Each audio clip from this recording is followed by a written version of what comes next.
আসসালামু আলাইকুম। আজকে আমরা জানবো হচ্ছে ঝর্ণার গান কবি সতেন্দ্রনাথ দত্তের লেখা নবম দশম শ্রেণীর একটি গুরুত্বপূর্ণ কবিতা, যেটি অনেকেরই বুঝতে সমস্যা হয়। আমি হচ্ছে যে এটাকে সুন্দরভাবে ব্যাখ্যা করার চেষ্টা করব যাতে তোমাদের উপকার হয়। তো শুরু করা যাক। ঝর্ণার গানটা আসলে হচ্ছে একটি কাল্পনিক কবিতা। এটি প্রকৃতির সঙ্গে মানুষের তুলনা করা হয়েছে। আহ তো এই কবিতার ক্ষেত্রে আমরা ঠিকভাবে জানার চেষ্টা করব। আমরা শুরুতেই প্রথম যে লাইনটি রয়েছে, চপল পায় কেবল ধায়, মানে চপ্পল মানে চঞ্চল, পায় মানে পা, কেবল মানে শুধু, ধায় মানে দৌড়ায়। এর মানে হচ্ছে, এই লাইনের ব্যাখ্যা হলো, চঞ্চল পায়ে ঝর্ণা শুধু ছুটে চলে বা দৌড়ায়। কেবল গায় পরীর গান, অর্থাৎ তার ছুটে চলাকে পরীর গানের সঙ্গে তুলনা করা হয়েছে, অর্থাৎ কলকল শব্দকে তুলনা করা হয়েছে এখানে। শুধু কলকল শব্দে পরীর গানের মতো ছুটে চলে। পুলক মোর সকল গায়, পুলক মানে আনন্দ, মোর মানে আমার, সকল মানে সব, গায় মানে শরীর। এই গায় মানে হচ্ছে শরীর, আর এই গায় মানে হচ্ছে গাওয়া। তো হচ্ছে পুলক মানে আনন্দে, যখন এইটুকুর ব্যাখ্যা যদি আমরা জানি তাহলে এরকম হবে, চঞ্চল পায়ে যখন ঝর্ণা ছুটে চলে, কলকল আওয়াজ করে, তখন তার মন আনন্দে গাইতে থাকে, তার শরীর আনন্দে গাইতে থাকে। বিহ্বল মোর সকল প্রাণ, অর্থাৎ যখন ঝর্ণা গাইতে থাকে আনন্দে, এতটাই আনন্দিত বোধ করে যেন সে বিভোর মানে অচেতন হয়ে যায়, সে যেন অচেতন অবস্থায় পড়ে যায়, এবং তার এই অচেতন অবস্থায় শিথিল সব শিলার পায়, মানে শিলার পর, শিলার পর মানে হচ্ছে যে এখানে যখন সে এই আনন্দিত মনে চলতে থাকে, ছুটতে থাকে এবং সে অচেতন হয়ে যায়, তার অচেতন অবস্থায় সে যেন স্থির থাকা, শিথিল মানে স্থির, স্থির থাকা সব পাথরের উপর চরণথই মানে তার পা পড়ে, এবং দুদল মন আনন্দে তার মন দুলতে থাকে। এরপর বলা হচ্ছে, দুপুর ভোর ঝিঝির ডাক, ঝিমায় পথ ঘুমায় বন, বিজন দেশ কুজন নাই, নিজের পায়ে তাল বাজায়। অর্থাৎ ওই মুহূর্তে যখন সে চলতে থাকে, তার চলা অবস্থায় সে যখন তার পা স্থির থাকা পাথরের উপর পড়ে, ওই সময়টাতে সে, তার মন আনন্দে দুলতে থাকে, এবং ওই সময় দুপুর এবং ভোরবেলা যেমন ঝিঝি পোকা ডাকে, পথগুলো ঝিমায়, বন ঘুমায় এবং নিস্তব্ধ থাকে পৃথিবী, কোনো কোলাহল বা কোনো আওয়াজ নেই, তখন তার মনে হয় যেন সে নিজের পায়ে তাল বাজিয়ে যাচ্ছে। একলা গাই একলা দেয়, যেন সে একা একাই গাচ্ছে, মানে একা একা ছুটে চলছে এবং গান গাইছে আনন্দে, এবং সে আহ দৌড়াচ্ছে, মানে ধাই মানে হচ্ছে দৌড়ানো বা ছুটে চলা।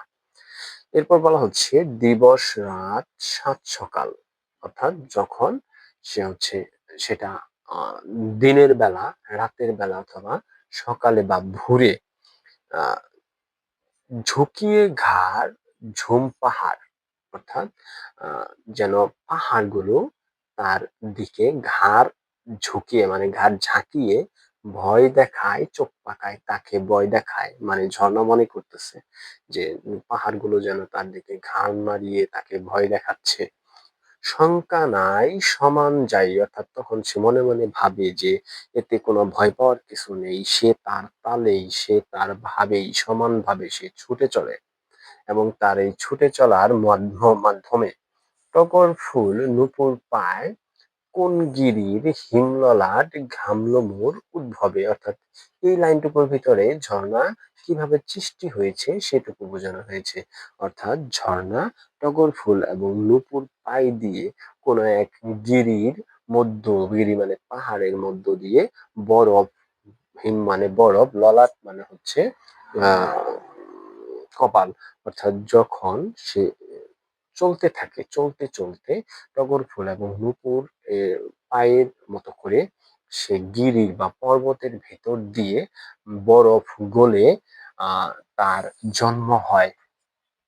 এরপর বলা হচ্ছে, কোন পরীর টুটুল হার, কোন নাচের উৎসবে, খেয়াল নাই নাই রে ভাই, পায়নি তার সংবাদী ধায় লীলায় খিলখিলায়।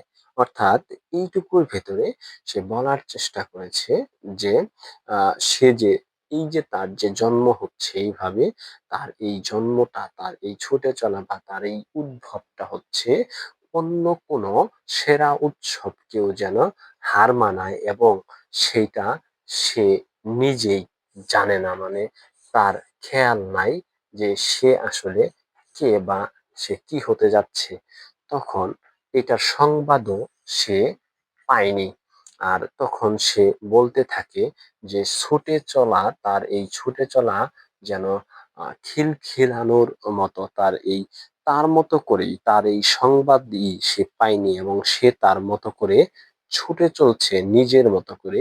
এই বিষয়টি এখানে বোঝানো হয়েছে। আমরা যদি এই কবিতাটার এতটুকুর সারমর্ম জানতে চাই, মানে ব্যাখ্যা জানতে চাই, তাহলে ব্যাখ্যাটা হবে এরকম যে যখন চঞ্চল পায়ে ঝর্ণা ছুটে চলে, তখন তার কলকল ধ্বনি বা কলকল আওয়াজে তার মন আনন্দে পুলকিত হয়, এবং সে এতটাই আনন্দিত হয় যে সে আনন্দে অচেতন হয়ে যায়, এবং সে তার এই অচেতন অবস্থায় একটা স্থির থাকা পাথরগুলোর উপর তার চরণগুলো পড়ে, মানে সে পড়ে যায় এবং তার মন আনন্দে দুলতে থাকে। এবং সেটা যখন ঝিঁঝি পোকা ডাকে, সবকিছু নিস্তব্ধ থাকে, পথ ঘুমায়, বন ঘুমায় বা পথ ঝিমায়, এবং নিস্তব্ধ দেশ থাকে, কোনো কোলাহল আওয়াজ নাই, যেন তার মনে হয় সে তার নিজের মতো করে তাল বাজিয়ে নিজের মতো করে সে চলছে, এবং তার এটাও মনে হয় যেন সে একলা গাইছে এবং একলা ছুটে চলছে, এবং সেটা সকালে, দিনে, রাতে, অথবা সাত সকালে যে কোনো সময়। আর ওই সময়টাতে যেন তার মনে হয় যে কোনো পাহাড় তার দিকে ঘাড় ঝুঁকিয়ে আছে, এবং তাকে ভয় দেখানোর চেষ্টা করছে, তাকে চোখ পাকাচ্ছে, চোখ দিয়ে তাকে ভয় দেখানোর চেষ্টা করছে। কিন্তু তাতে সে ভয় পায় না, সে তার মনে কোনো শঙ্কা নাই, সে তার মতো করে যেভাবে চলছে সে সেভাবেই চলতে থাকে, এবং তার এই চলার মাধ্যমে টগর ফুল বা নুপুরের পায়ে কোনো এক পাহাড়ের মধ্য দিয়ে বরফ গলে তার উদ্ভব বা তার সৃষ্টি হয়েছে, এবং তার এই সৃষ্টির মাধ্যম বা তার এই উদ্ভবটাকে যেন পরীর যে উৎসব রয়েছে সেই পরীর উৎসবকেও হার মানায়, যে যে কোনো নৃত্যকে হার মানায়, এবং তার এই নৃত্য বা পরীর উৎসবকে হার মানানোটাকে সে নিজে কখনো খেয়াল করে নাই, তার কখনো মনে হয় নাই যে এরকম হার মানিয়েছে। তারপর এই সংবাদও সে কখনো পায়নি, তাই সে তার নিজের মতো করে খিলখিলিয়ে নিজের মতো করেই সে ছুটে চলছে। এই ছিল এতটুকুর ব্যাখ্যা। আমরা পরবর্তী ক্লাসটাতে বাকিটুকুর ব্যাখ্যা জেনে নেব।